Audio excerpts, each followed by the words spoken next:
kasih Tuhan Yesus, kami bersyukur kalau pada pagi hari ini kami boleh bersama-sama Tuhan. Kami boleh menyembah-Mu, kami boleh rasakan hadirat-Mu, kuat menjamah melawat kami Tuhan. Biarlah Tuhan pagi hari ini Engkau mengurapi setiap kami, juga hamba-Mu Tuhan. Hamba tidak dapat berbuat apa-apa di luar Engkau. Karena Tuhan biarlah Engkau berbicara kepada setiap kami. Sampaikan firman-Mu, nyatakan maksud-Mu, tegur yang salah, betulkan kembali ya Tuhan yang sempat keluar dari jalur. Kami berdoa dalam nama Yesus. Biarlah firman-Mu itu mendapat tempat yang terbaik dalam hidup kami. Ditumbuhkan dan berbuah-buah buat kerajaan sorga dimuliakan. Terima kasih Bapa. Dalam nama Yesus, mari yang siap mendengar firman Tuhan. Sama-sama katakan amin. Berikan tepuk tangan buat Tuhan kita. Haleluya. Silakan duduk saudara, shalom. Puji Tuhan saudara. Begitu rindu kita kepada hadirat Tuhan, saudara. Saya percaya Tuhan berkata, barang siapa haus dan lapar, dia akan dipuaskan. Amin. Ya. Saudara, ini sekaligus merupakan pengumuman buat teman-teman kita yang mendengarkan lewat streaming, ya, saudara. Kita sudah memberi kuota, saudara, untuk teman-teman yang rindu beribadah on-site atau di gereja, saudara. Boleh mendaftar kepada Gembala FC, saudara, ya. Karena kita hanya memberikan kuota sebanyak 50 orang per sesi ibadah, saudara. Dan kita hanya baru satu kali, yaitu jam 9 pagi. Tentu kita harus mengikuti seluruh protokol kesehatan yang sudah pemerintah tetapkan. Amin. Ya. Jadi saudara yang mungkin merasa kurang fit badannya, ada pilek-pilek, ada batuk dan sebagainya. Kita harapkan tetap mengikuti dari streaming. Ya. Bukan berarti libur ibadah, tidak. Tapi saudara ikuti lewat online yang tersedia, amin. Tapi saudara yang sehat, ya saudara berumur 12 hingga 60 tahun dalam keadaan sehat, saudara boleh mendaftar untuk ikut ibadah onsite. Tapi tentu saudara karena kursinya kita beri jarak 1,5 meter, saudara, ya kapasitas ruangan kita menjadi hanya bisa menampung kurang lebih 50 orang. Itu saudara boleh mendaftar untuk minggu depan ya saudara. Haleluya. Puji Tuhan. Saudara, hari ini kita akan membahas tentang fruitful Christian atau Kristen yang berbuah lebat. Katakan Kristen yang berbuah lebat. Ya, saudara, minggu yang lalu kita membahas tentang 10 gadis, ya, ada 5 gadis bodoh, 5 gadis bijaksana. Apa yang membedakan 5 gadis bodoh dengan gadis bijaksana? Saudara, gadis bijaksana, mereka persiapkan minyak, mereka siapkan pelita mereka. Waktu mempelai datang, pelita mereka tetap menyala, saudara. Itu yang membuat perbedaan antara gadis bodoh dan gadis bijaksana. Kita juga sudah belajar ya bahwa minyak dan pelita itu bicara tentang kasih kepada Tuhan. Ya. Minyak dan pelita itu juga bicara tentang pekerjaan yang kita lakukan untuk Tuhan atas dasar karena kita cinta Tuhan. Amin. Ya, saudara, kita akan melihat tentang berbuah, saudara. Kita baca dalam Yohanes 15 ayat 8, saudara. Ya. Saya munculkan biasanya langsung banyak, tapi kali ini 1 ayat dulu, saudara ya. Oke, mari kita baca sama-sama. Dalam hal inilah apa? Bapakku dipermuliakan, yaitu jika kamu berbuah banyak dan dengan demikian kamu adalah murid-muridku. Saudara, Tuhan menekankan sekali saudara pentingnya berbuah saudara. Dan dia katakan saudara demikian bahwa dengan demikian artinya apa, ini menerangkan kalimat yang sebelumnya yaitu berbuah banyak saudara. Dikatakan, saya ubah dengan seperti ini, dengan berbuah banyak kamu adalah murid-muridku. Ya. Saudara, orang Kristen ditetapkan Tuhan, ya, seharusnya atau wajib saudara berbuah banyak. Katakan saya wajib berbuah banyak. Ya.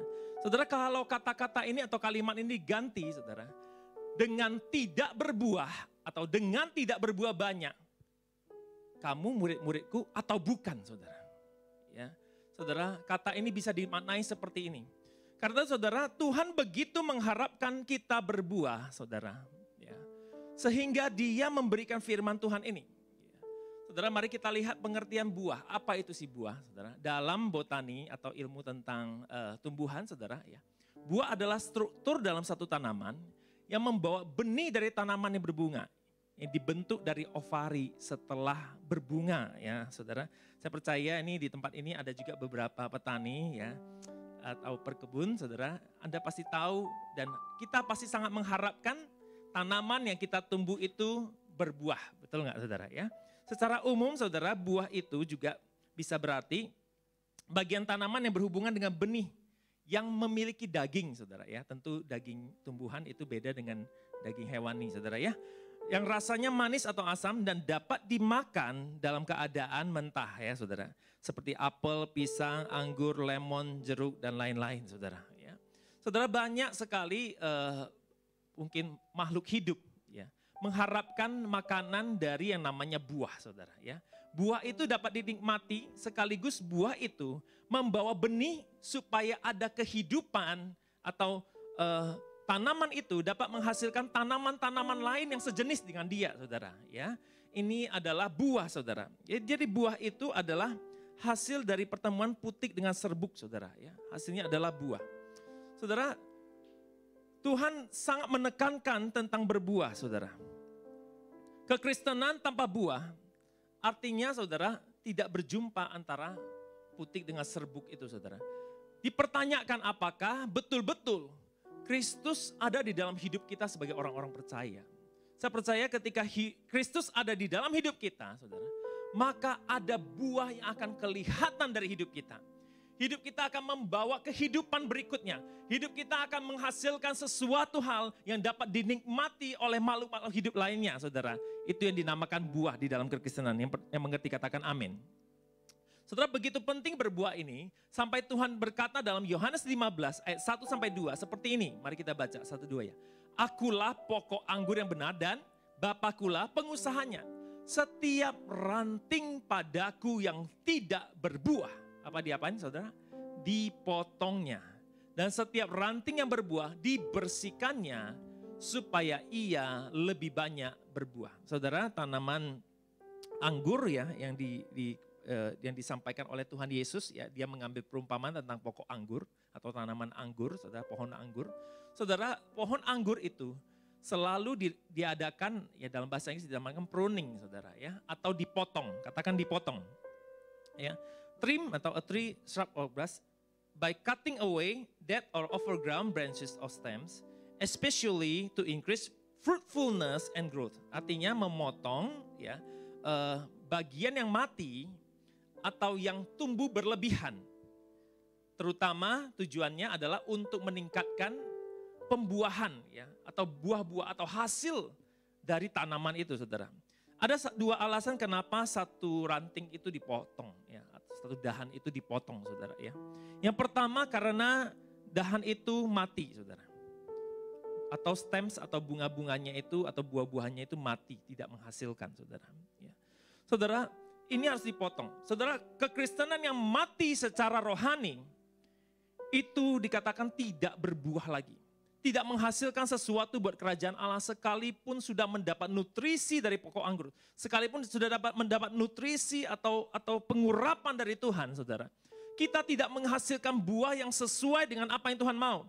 Saudara, perhatikan Tuhan Yesus sangat menekankan ini kepada murid-muridnya. Dikatakan kalau tidak berbuah akan dipotong. Saya berdoa supaya hari-hari ini jangan sampai ada dari kita, saudara. Yang hari-hari ini kedapatan bahwa ranting, kita sebagai ranting itu mati, saudara. Kemarin kami Sabtu kita ada doa keliling, saudara. Ya. Tuhan berkali-kali taruh di dalam hati saya tentang kematian rohani, saudara. Saudara, ini sangat berbahaya, saudara. Kenapa? Karena kalau mati secara jasmani itu langsung kelihatan, langsung ketahuan, saudara. Tetapi mati secara rohani itu tidak kelihatan secara fisik, saudara. Tapi bagaimana buah kita itu akan kelihatan. Saudara, nggak main-main loh. Kata dipotong ini artinya terpisah sama sekali dari pokoknya, saudara. Jadi ketika seseorang dipotong, saudara, ya, istilahnya dipotong dari hadirat Tuhan, dipotong dari pokok anggur yaitu Yesus Kristus. Saudara, ini terpisah dari Kristus selama-lamanya. Itu saya berdoa supaya jangan sampai kita sebagai orang Kristen menjadi bagian yang mati atau dipotong. Saudara, yang kedua yang dipotong itu adalah ranting yang overgrown, artinya tumbuhnya berlebih. Saudara, kenapa bagian yang tumbuh berlebih ini harus dipotong, saudara? Kenapa? Karena ternyata bagian yang tumbuh berlebih tanpa menghasilkan buah, itu juga mengambil nutrisi dari pokok anggur. Ya, itu akan menyedot yang seharusnya nutrisinya atau getahnya itu disalurkan untuk bagian yang mempunyai buah, saudara. Itu diambil untuk apa? Menumbuhkan dahan baru, ya daun-daun baru dan sebagainya, saudara. Karena itu, saudara, seorang petani petani buah anggur, saudara, dia harus memperhatikan pada musim-musimnya, tidak boleh ada yang overgrown, tidak boleh ada yang tumbuh berlebih, saudara. Dan apa yang terjadi jika tumbuh berlebih, dia akan potong. Saudara. Ini juga tujuannya supaya apa, saudara? Supaya sinar matahari itu terpancar, kena kepada seluruh bagian yang mempunyai daun, terutama bagian-bagian yang berbuah, saudara. Ya. Karena kalau tumbuhnya berlebih, saudara, satu dia mengambil nutrisi, yang kedua dia akan menutupi bagian-bagian daun yang lain, saudara. Ya. Saudara, dalam kerohanian bagaimana, saudara? Apa yang Tuhan sampaikan? Ya. Cilakanya, saudara, ada orang-orang yang karena sendiri sudah tidak menghasilkan buah, saudara. Dia menghalangi orang-orang lain untuk menghasilkan buah. Saudara, perhatikan ini, Tuhan akan memberikan hikmat.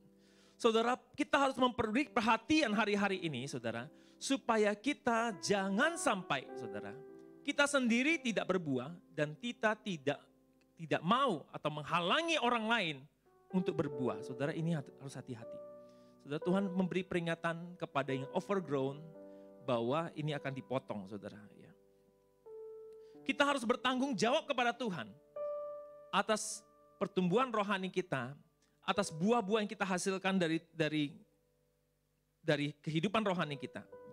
Saudara, mari kita cek, apakah kita hari-hari ini menghalangi orang lain untuk melayani Tuhan? Ya, mungkin tidak dengan ngomong Anda tidak usah melayani, tapi mungkin ada orang-orang tertentu yang menceritakan hal-hal yang negatif, membuat orang lain demotivasi untuk melayani Tuhan. Membuat orang lain yang tadinya menggebu-gebu mau melayani Tuhan, gak jadi, saudara. Kenapa? Karena omongan-omongan negatif.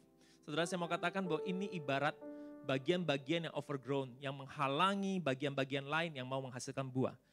Saudara, mari cek, saudara, jangan sampai kita menjadi bagian-bagian overgrown. Kenapa? Karena bagian-bagian ini akan dipotong, saudara.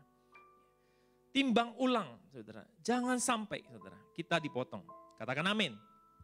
Saudara, tetapi ada juga yang namanya dibersihkan, saudara. Katakan dibersihkan. Dibersihkan ini berbeda dengan dipotong, saudara. Ya. Kalau dipotong itu, bagian yang dipotong itu akan terpisah dengan pokoknya, saudara. Bagian dibersihkan ini tidak terpisah dari pokoknya. Saudara. Artinya petani atau perkebun itu, saudara, mengharapkan ranting yang ditahan atau dibersihkan itu akan menghasilkan buah yang lebat buat sang pemilik tanaman itu, saudara. Amin. Ya. Saudara, kenapa tanaman itu perlu dibersihkan? Oh, tanaman itu punya namanya penyakit, punya namanya hama, saudara. Ya. Bahkan ada burung atau apa yang bisa memakan buah dari tanaman itu. Sehingga petani itu harus menjaganya, merawatnya, membersihkannya. Kalau ada hama, ada jamur dan sebagainya, so dia bersihkan. Supaya apa? Supaya tanaman ini menghasilkan buah-buah yang dikehendaki. Katakan amin. Saudara, begitu penting berbuah ini. Sehingga Tuhan berkata bahwa dia mengharapkan kita berbuah. Katakan amin. Saudara, begitu penting berbuah. Sehingga satu kali, saudara, Tuhan bersama dengan murid-muridnya dia jalan ke Yerusalem.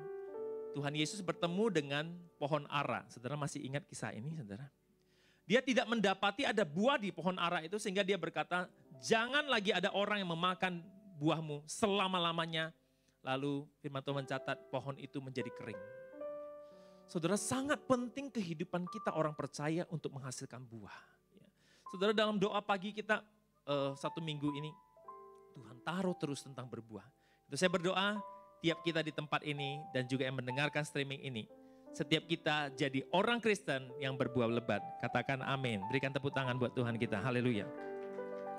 Saudara, bagaimana supaya kita berbuah lebat? Mari kita akan bahas dari Yohanes 15 ayat 4 sampai 7, saudara. Ya, saudara yang mungkin terlalu kecil tulisan ini, saudara boleh buka di Alkitab saudara masing-masing, saudara.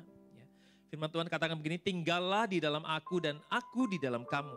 Sama seperti ranting tidak dapat berbuah dari dirinya sendiri, kalau ia tidak tinggal pada pokok anggur.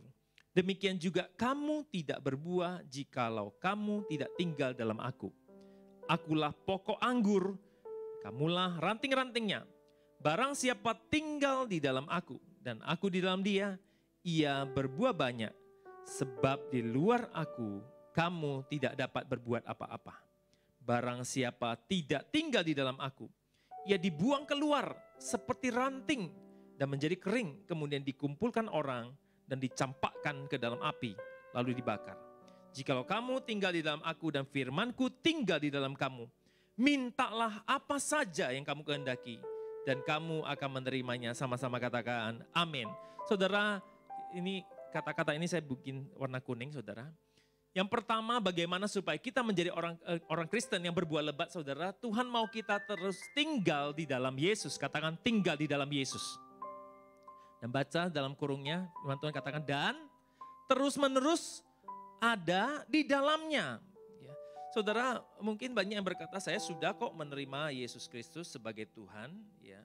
Apakah itu artinya bahwa kita telah tinggal di dalam Dia?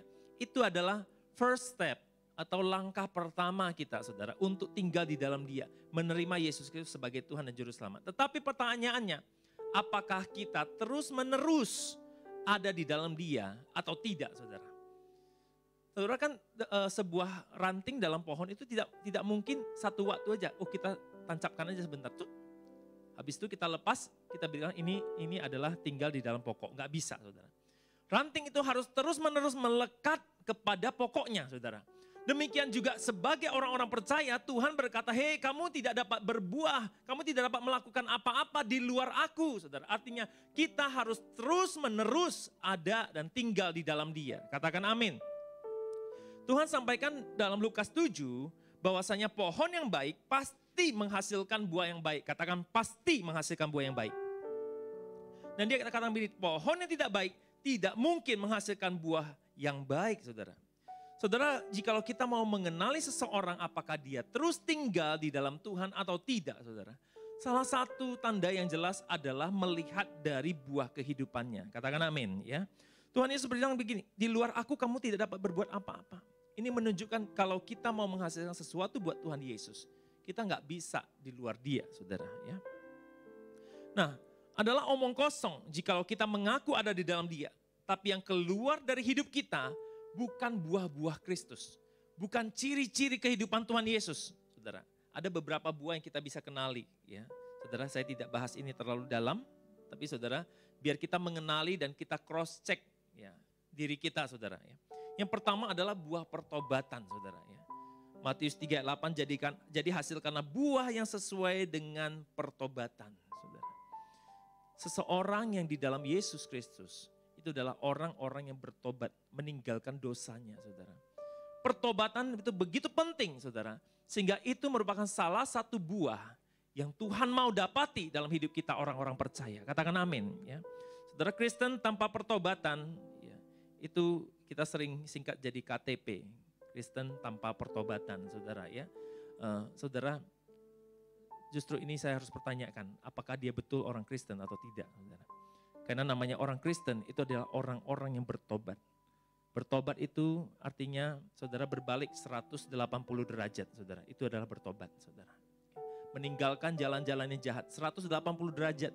Bukan 45 derajat, bukan 90 derajat. Ya. Bukan juga 360 derajat. Ya. Sudah balik lagi, saudara. Ya. Tapi orang Kristen adalah orang-orang bertobat, artinya berbalik 180 derajat. Meninggalkan kejahatannya. Buah pertobatan.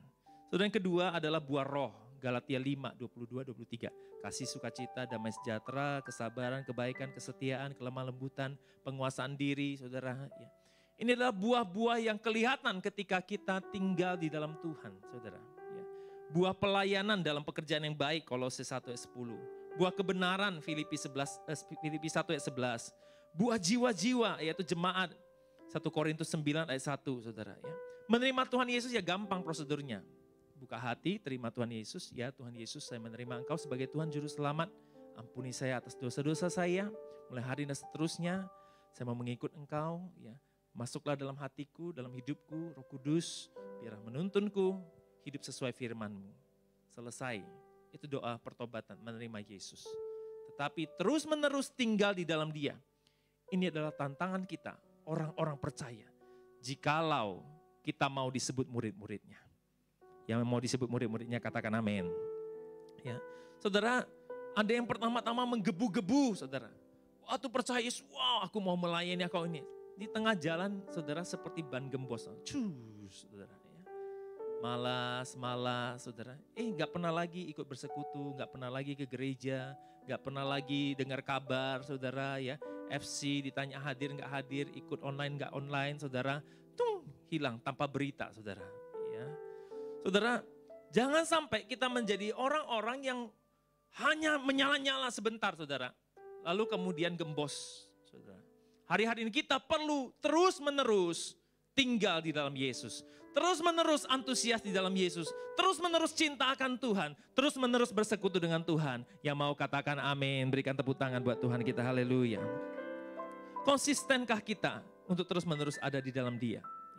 Saudara, yang kedua, saudara, ada kata-kata, saudara, saya garis kuning, tapi saya akan baca ayat ke-7 bagian B. Jika kamu tinggal di dalam aku dan firmanku tinggal di dalam kamu, mintalah apa saja yang kamu kehendaki dan kamu akan menerimanya. Saudara, yang bagian yang kedua, saudara, bagaimana supaya kita menjadi orang Kristen yang berbuah lebat adalah pastikan firman-Nya yang ada di dalam kita. Sama-sama baca yuk, 1, 2 ya.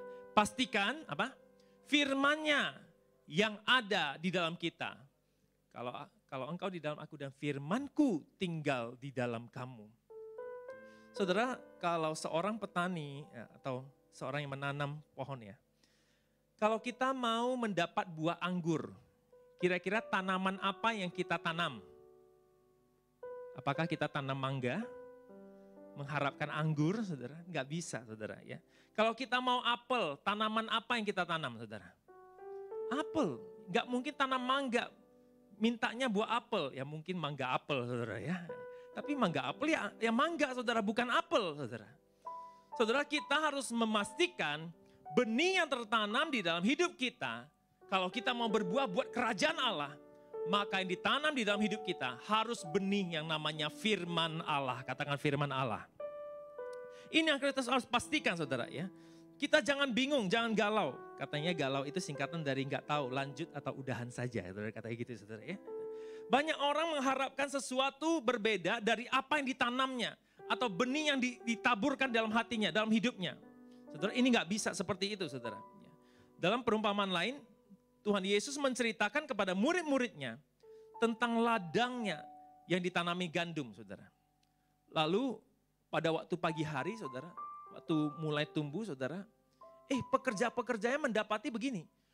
Tuhan, bukankah engkau menanam gandum? Kok ada ilalang yang tumbuh, saudara? Saudara tahu perumpamaan itu yang Tuhan Yesus ceritakan, saudara? Dia bilang gini, Tuhan itu menjawab seorang musuh yang melakukannya. Saudara bisa dapati kisah ini dalam Matius 13 ayat 24-28. Saudara, kita tidak dapat mengharapkan buah kerajaan Allah terjadi dalam hidup kita. Buah janji Tuhan terjadi dalam hidup kita. Buah kuasa Allah terjadi dalam hidup kita. Kalau sehari-hari yang kita tumbuhkan bukan benih ilahi, tapi benih yang namanya benih iblis atau benih ilalang. Saudara, ketika benih ilahi ditaburkan dalam hidup kita, seharusnya apa yang terjadi? Karya Tuhan yang terjadi. Janji Tuhan yang terjadi, saudara. Doa yang dijawab dan bahkan keajaiban-keajaiban dikerjakan oleh Tuhan Yesus terjadi. Kita pasti menjadi begini, saudara. Pribadi yang bersemangat, saudara. Pribadi yang antusias di dalam Tuhan. Yang menghasilkan buah-buah buat kerajaan Allah. Katakan amin. Ya. Karena kenapa? Pohonnya itu Tuhan Yesus, saudara. Tuhan Yesus itu pohon yang baik atau pohon yang tidak baik? Pohon yang baik, saudara. Pohon yang baik itu menghasilkan nutrisi yang baik bahkan sampai ke ranting-rantingnya, saudara. Ya. Saudara, saya senang makan durian, saudara ya. Tapi belakangan ini saya belum makan, saudara ya. Karena harus menjaga tubuh dan sebagainya, saudara. Tapi durian itu adalah salah satu buah favorit saya. Ya. Kadang-kadang saya waktu pergi ke pedagang durian, saya tanya, ada nggak yang bagus? Oh ada, dia pasti sudah pilihkan, saudara. Lalu saya tanya gini, kok Bapak bisa tahu buah ini bagus? Oh iya, karena kenapa? Ini pokoknya itu memang yang bagus. Ya. Jadi buah hasilnya itu pasti bagus. Dari tahun ke tahun itu selalu bagus. Betul nggak, saudara? Mungkin ada yang punya pokok durian, saudara. Itu sudah tahu kenapa, karena pokoknya bagus. Saudara, pokok kita itu Tuhan Yesus. Kalau Tuhan Yesus menjadi pokok kita, hasil kita kalau kita yang tinggal di dalamnya pasti bagus. Katakan amin. Ini yang Tuhan Yesus hasilkan dalam hidup kita orang-orang percaya, saudara. Tetapi saudara, Kalau hasilnya dari benih lalang yang ditanam oleh si jahat, saudara, maka apa yang terjadi? Enggak ada karya Allah yang terjadi, saudara. Janji Tuhan tidak digenapi, doa tidak dijawab. Bahkan kita menjadi pribadi yang tidak bersemangat. Mati rohani terhadap Tuhan, saudara. Ya, ada yang bilang mati rasa, ilfil, saudara, sama Tuhan. Hal-hal rohani dan sebagainya, bicara pelayanan, bicara persembahan, bicara tentang melakukan pekerjaan buat Tuhan, bicara doa, bicara pujian penyembahan, mati rohani, saudara, ilfil, saudara. Biasa aja tuh, saudara. Orang-orang yang ditanam oleh benih-benih ilalang, saudara, tidak menghasilkan buah-buah buat kerajaan Allah, saudara. Gandum dan ilalang itu mirip, saudara. Tapi apa yang menjadi beda antara gandum dan ilalang, saudara? Gandum itu menghasilkan buah-buah yang padat, saudara, berisi. Tapi ilalang, ya saudara, kelihatannya ada, tapi kosong, saudara.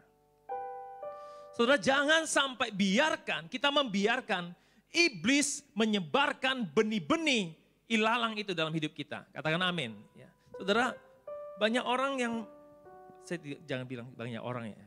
Jangan sampai ada orang, saudara, yang memberikan wadahnya, hidupnya untuk ditanam benih-benih iblis. Kecewa, sirik, iri, benci, dendam, putus asa, malas dan sebagainya, saudara. Saudara, ini adalah benih-benih yang ditabur oleh iblis, saudara. Ciri-cirinya jelas, saudara, kalau ada sebuah parasit di dalam pohon, saudara, ya, yang tumbuh bersama dengan pohon, saudara. Apa yang akan didapati, saudara?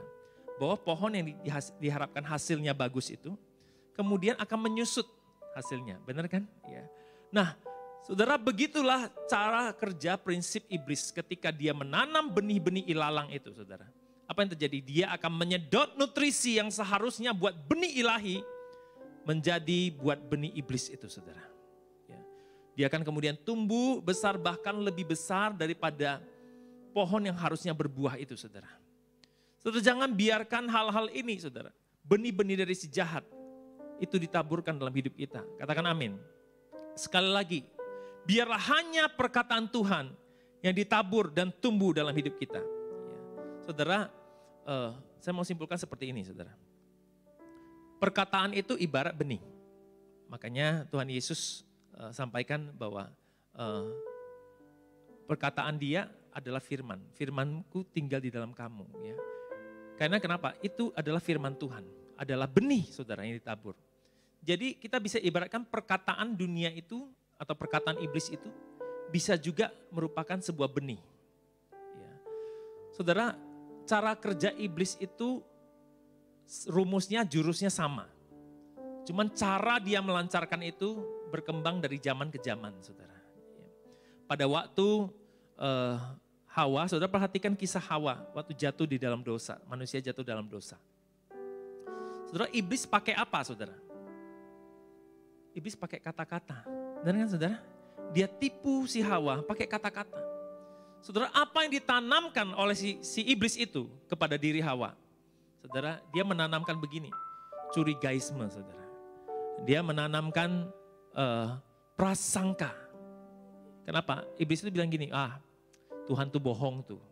Itu enggak benar. Kalau kamu makan buah ini, kamu akan jadi pinter.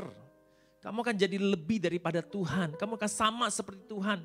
Tahu bedain yang benar dengan yang salah. Saudara, kemudian dalam hati Hawa apa? Oh, rupanya Tuhan tipu saya ya. Rupanya Tuhan berkata bohong ya sama saya ya. Oh, Tuhan kok begitu ya. Saudara, hari-hari ini jurus yang sama, saudara, dilancarkan iblis untuk menggoyahkan kepercayaan kita sama Tuhan. Saudara, pastikan jangan sampai biarkan perkataan-perkataan iblis, benih-benih ilalang itu tertanam dan tumbuh dalam hati kita. Yang mengerti katakan amin. Saudara, saya senang kalau kita rajin, saudara ya, gali Alkitab, kita rajin dengar khotbah hamba-hamba Tuhan dan sebagainya, saya senang, saudara ya. Tapi saudara, waktu jajan tolong pilih-pilih, saudara.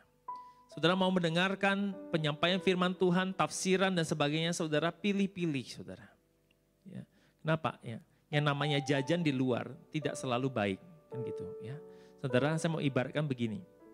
Kalau orang tua di dalam rumah, ya, itu pasti pengen anak-anaknya itu mendapat yang terbaik, benar kan? Ya, para orang tua di sini. Ya. masaknya itu pasti yang terbaik ya. Micinnya dikurangi gitu ya saudara ya. Terus makanannya dibersihkan terlebih dahulu dan sebagainya saudara. Meskipun rasanya mungkin kalah dibanding yang micinnya banyak saudara. Tapi kita tahu, oh saya akan kurangi ini kenapa? Saya mau anak saya sehat. Saya mau anak saya tumbuh dengan baik. Kan gitu saudara ya. Tetapi kalau jajanan di luar saudara, maaf ya sekali lagi bukan menyerang yang berbisnis makanan saudara ya. Tapi tidak jarang ya, yang di luar sana tidak peduli saudara. Ditaruh micin yang banyak saudara, biar apa? Waktu makan enak sekali gitu ya. Sampai di rumah terbayang-bayang makanannya enak gitu saudara ya. Tapi nggak peduli saudara, kesehatan saudara. Tapi saudara hari-hari ini kita punya rumah rohani. Gereja, gembala yang menaungi Anda saudara. Saudara perhatikan lebih banyak firman yang disajikan di rumah rohani kita. Kenapa? Karena tujuan gembala itu betul-betul murni buat jemaatnya saudara. Ya, kita ingin Anda bertumbuh dengan baik, kita ingin Anda berbuah buat kerajaan Allah. Ya. Kenapa? Karena ini adalah tanggung jawab gembala saudara. Ya. Tapi di luar sana saya nggak tahu saudara. Memang masing-masing orang akan bertanggung jawab. Tapi saudara, kurangi hal-hal yang akan membuat Anda bingung hari-hari ini saudara. Yang membuat Anda galau untuk ikut firman Tuhan tahu apa saudara? Contoh simple saudara ya. Persepuluhan itu sekarang itu di luar lagi heboh saudara ya. Buah sulung Pak Niko ngajar kita tentang buah sulung di luar heboh dan sebagainya ngomong. Bahkan yang tadinya persepuluhan gak dipermasalahin, mulai dipermasalahin, mulai ngomong A, ngomong B, ngomong C saudara. Saudara, saya mau menasehati setiap kita saudara. Mari perhatikan betul-betul firman Tuhan. Ikuti aja firman. Biar firman Tuhan yang jadi patokan kita. Gak usah tafsir-tafsir yang lain saudara. Amin saudara. Saudara juga pastikan saudara. Hari-hari ini kalau benih Allah ditaburkan. Kita tuh pasti antusias ngikut Tuhan. Bukan malah mundur dari pelayanan saudara. Bukan malah gak mau melayani, malas melayani saudara. Perhatikan kalau itu terjadi. Jangan-jangan benih ilalang lagi tumbuh di dalam hatimu. Saudara, jangan biarkan dia tumbuh besar. Segera cabut benih itu. Amin saudara. Saya rindu setiap jemaat Tuhan kita mendengarkan firman Tuhan ini. Saudara, biarlah kita menjadi orang-orang percaya yang berbuah lebat. Tuhan katakan demikian. Dengan demikian Bapakku dimuliakan. Yaitu jika kamu berbuah banyak. Dengan demikian kamu adalah murid-muridku. Saudara, saya rindu setiap kita kedapatan menjadi murid-murid yang berbuah lebat buat Tuhan. Dan suatu kali kelak kita akan masuk dalam kerajaan yang mulia. Berikan tepuk tangan buat Tuhan kita. Mari kita bangkit berdiri bersama-sama.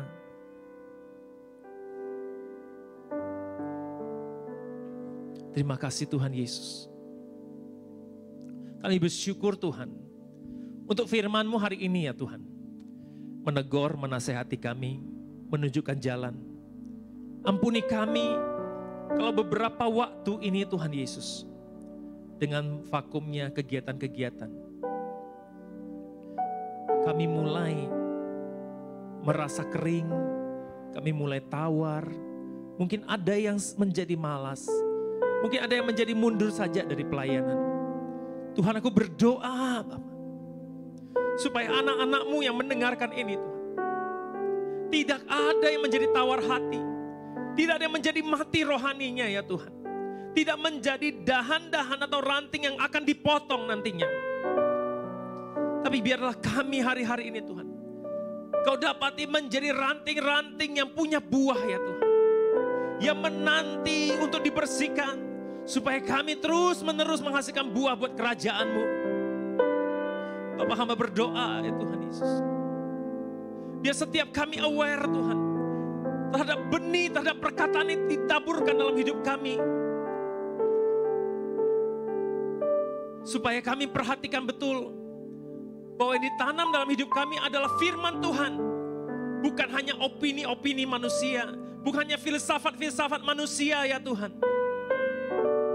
Tapi betul-betul adalah firman Tuhan. Karena kami percaya waktu firman Tuhan itu ditaburkan dalam hati kami. Maka yang dihasilkannya pasti buah-buah buat kerajaan sorga. Pasti rencana Tuhan digenapi. Janji Tuhan digenapi. Karya Allah dinyatakan dalam hidup kami. Kami menginginkan itu semua ya Tuhan. Dan kami punya kerinduan yang sama buat kerajaan Allah, yaitu supaya setiap kami menghasilkan buah. Tuhan Yesus, aku berdoa, mungkin ada anak-anak-Mu Tuhan, sempat membiarkan benih ilalang itu tertabur dalam hati mereka.